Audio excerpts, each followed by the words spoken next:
ഷിനോജെ, കോട്ടയത്ത് ആണ് എനിക്ക് തോന്നുന്നു ഏറ്റവും കൂടുതൽ മഴ ലഭിച്ച ഒരു സ്ഥലം. മാത്രമല്ല ദുരിതങ്ങളും കുറച്ച് കൂടുതലുള്ള ഒരു സ്ഥലം. അവിടെ ഇപ്പോഴത്തെ ഏറ്റവും പുതിയ വിവരങ്ങൾ എന്തൊക്കെയാണ് പങ്കുവയ്ക്കാനാവുക ഷിനോജ്? മോത്തി, കാരണം മഴക്കെടുതി തന്നെയാണ് ഏറ്റവും വലിയ രൂക്ഷമായി നിൽക്കുന്നത്. കാരണം ഇന്നലെ രാത്രിയായിരുന്നു കനത്ത മഴ ഉണ്ടായിരുന്നെങ്കിൽ കൂടി മഴക്കെടുതി അത് വലിയ രീതിയിൽ ബാധിച്ചിട്ടുണ്ട്. പ്രത്യേകിച്ച് കോട്ടയത്തെ സംബന്ധിച്ച് പ്രത്യേകിച്ച് പെട്ടെന്ന് തന്നെ വെള്ളം കയറും. ഒരു രാത്രി മഴ പെയ്ത് കഴിഞ്ഞാൽ പെട്ടെന്ന് തന്നെ വെള്ളം കയറുന്ന പ്രദേശങ്ങൾ ഒരുപാടുണ്ട്. പ്രത്യേകിച്ച് കോട്ടയത്തിന്റെ പടിഞ്ഞാറൻ മേഖല അവിടെയൊക്കെ തന്നെയാണ് ഏറ്റവും കൂടുതൽ ദുരിതമായി മാറിയിരിക്കുന്നത്. പാമ്പാടി പഞ്ചായത്തിലെ 17-ാം വാർഡിൽ ഇന്നലെ രാത്രി തന്നെ വെള്ളം കയറിയിട്ടുണ്ടായിരുന്നു. അത്തരത്തിലുള്ള ബുദ്ധിമുട്ടുകളൊക്കെ തന്നെ ഉണ്ട്.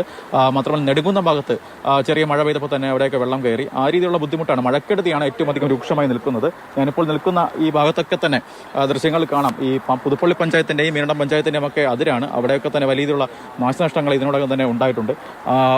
മാത്രമല്ല കൃഷിനാശം വലിയ രീതിയിൽ സംഭവിച്ചിട്ടുണ്ട്. അത്തരത്തിലുള്ള ദുരിതങ്ങൾ തന്നെയാണ് കോട്ടയത്ത് ഏറ്റവും കൂടുതൽ ദുരിതമായി നിൽക്കുന്നത് എന്ന് പറയുന്നത്. എന്തായാലും നേരത്തെ സൂചിപ്പിച്ചതുപോലെ തന്നെ വിദ്യാഭ്യാസ സ്ഥാപനങ്ങളൊക്കെ തന്നെ അവധിയാണ്.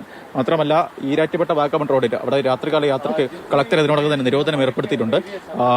കൂടാതെ ജില്ലയിലെ പ്രധാനപ്പെട്ട വിനോദസഞ്ചാര കേന്ദ്രങ്ങളായ ഇലവിഴ, പൂഞ്ചിറ, ഇല്ലിക്കൽ കല്ല്, മാർമൽ, അരുവി ഉൾപ്പെടെയുള്ള ഈ വിനോദസഞ്ചാര കേന്ദ്രങ്ങളിലേക്കുള്ള പ്രവേശനത്തിനും കളക്ടർ ഡിസംബർ 4 വരെ വിലക്ക് ഏർപ്പെടുത്തിയിട്ടുണ്ട്.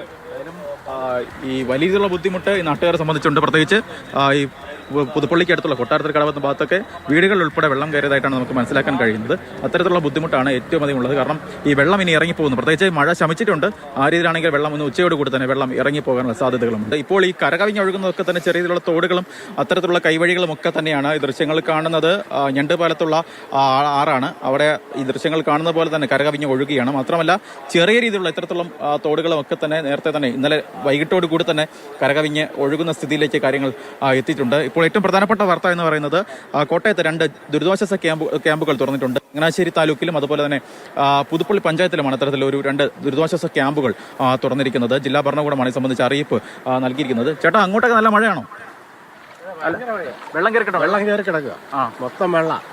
ചേട്ടാ, ഇവിടെ അപ്പുറത്താ മീനടുത്താ? സാധാരണ ഈ വെള്ളം കയറുന്ന സ്ഥലമാണ്. സാധാരണ വെള്ളം കയറും, എല്ലാ കൊല്ലം കയറുന്ന. തവണ പെട്ടെന്നായിരുന്നല്ലേ? ഭയങ്കര മഴയിലായിരുന്നു. അവരെ പെട്ടെന്നുള്ള വെള്ളം വരണം. വീട് അവിടെ അങ്ങപ്പുറയൊക്കെ വീടിനകത്തൊക്കെ വെള്ളമായി. ഈ കാർ പള്ളിയിൽ അച്ഛൻ്റെ ആണല്ലേ? അച്ഛൻ വന്നാന്നാ പറഞ്ഞത്. വെളുപ്പിനാകണ്ട് വന്നാ. നല്ല ഒഴുക്കുണ്ടല്ലേ? ഒഴുക്കുണ്ട്. ഇങ്ങോട്ട് പിന്നെ വലിയ ഒഴുക്കില്ല. ഇവിടെ എത്ര ഭാഗത്ത് ഭയങ്കര ഒഴുക്കാണ്. പിന്നെ അങ്ങോട്ട് മാറി അവിടെ ഒഴുക്കും കൂടുതൽ. എന്തായാലും ഈ മീനടം പഞ്ചായത്തിന് ചില ഭാഗങ്ങൾ ഈ പാലത്തിനപ്പുറം എന്ന് പറയുന്ന മീനടം പഞ്ചായത്താണ്. മീനടം പഞ്ചായത്തിന്റെ ഭാഗങ്ങളിലൊക്കെ തന്നെ മഴ കനക്കുകയാണ്. പല സ്ഥലങ്ങളിലും ശക്തമായ മഴയുണ്ട്. അതിൽ കോട്ടയം ഭാഗത്ത് താഴ്ന്ന പ്രദേശങ്ങളിലൊക്കെ വെള്ളം കയറിയിട്ടുണ്ട്. മാത്രമല്ല ദുരിതാശ്വാസ ക്യാമ്പുകളും തുറന്നിട്ടുണ്ട് എന്നതാണ് ഏറ്റവും പുതിയ വിവരം.